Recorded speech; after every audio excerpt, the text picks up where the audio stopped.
nakakaloka, nakakawindang,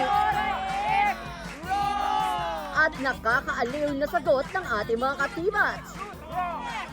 Ika-countdown natin dito sa Trivia on the Go Top 10.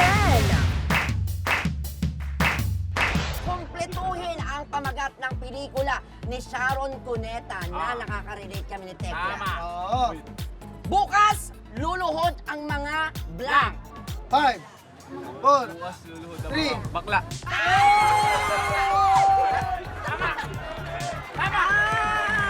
Correct! Oh, tama. Pero tama ba, babae? Tama, pero dapat. Bakla is correct! Correct pa rin. Correct ba? May schedule ako bukas. Sige, i-tolerate natin yan, babae. Probinsya. Ano ba yung nakikita mo? Ikwento mo muna. Ano yung nakikita mo? Sa Bukawi po. Bukawi. Bukawi, Bulacan! Bukawi, right? Bukawi Rice Terraces! Palakpakan naman! Nilipat na. Si Jake Cyrus ay dating kilala sa name na Charis Solomon. Is it true or false? True. Yeah. True is Wrong! Grabe naman! Ang tanong, kung ang mga Kenyans ay taga-Kenya, o ay mula sa Kenya, mula sa ang bansa naman ang mga Kastila? Tugigaraw. Tugigaraw! Nako, konting usog na lang. Tama na yung sagot mo. Oo. Kasi Tugigaraw is wrong. Santa Maria. Hindi. Ang tamang sagot ay Spain. Oh, Jess, alam niyo yan. Espanya is or Spain. Spain. The pen is mightier than the Pentel pen. pentel pen. O, di ba tama naman? The pen is mightier. Kasi mas malaki ang pentel pen sa pen. Yun. Yan. Oh, Familiar? ite. Ano po? I-describe mo yung nakikita mo. Mantikilya po. Mantikilya? Mantikilya is... Na malinaw. Anong year o taon naganap ang makasaysayang 1986 EDSA People Power Revolution? Anong year ito? Here. Anong year naganap nung 1986? 2000. 2000 is wrong! You're not listening. Nag-time travel siya. The right answer is, di ba nga? Ano ba yan? Bobo ko? No! Hindi ka bobo! Hindi ka bobo! Patay. Hindi pamilyar. 5, 4, 3, 2, 1. Belchango doon. Mel Chanco is wrong! May bakbak ang balita, may taingaang Lang. 1, 2, 3, Daga. 4. Daga! Daga! Another! Oh, yeah. Anong bansa ang sumakop sa Pilipinas noong panahon ng Hapon? Go! 5, 4, 3, 2, 1. Ano?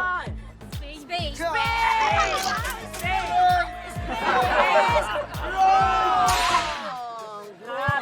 Wait lang, kulitin natin yung tanong ha.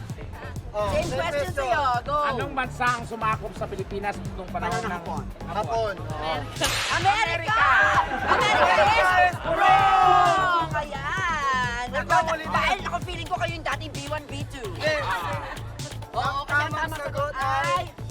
Japan. Kasi Hapon, di ba? Panahon ng mga... Oo.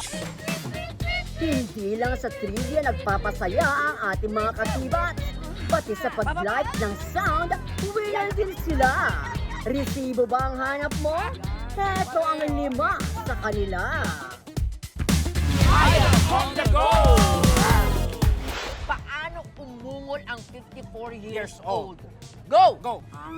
Ay! Talagang tinamaan! Yung pinakamalakas yun na po! Ay! Ungol na. Okay, ito. Ungol lang nangungutang.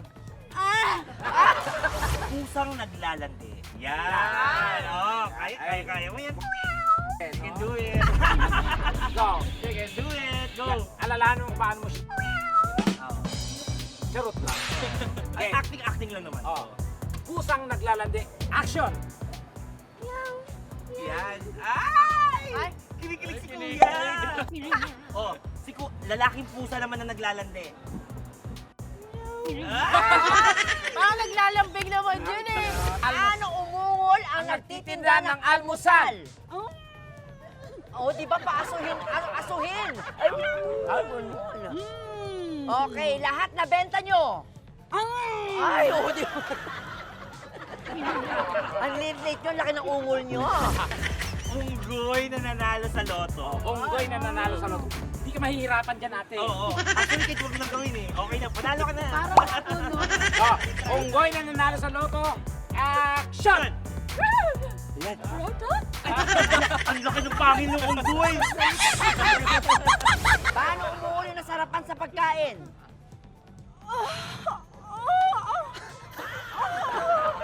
Anong pagkain yan? Siopaw. Siopaw! Nanginginig yung eyeball niya. Kasi may mataang siopaw. Matawa mo sa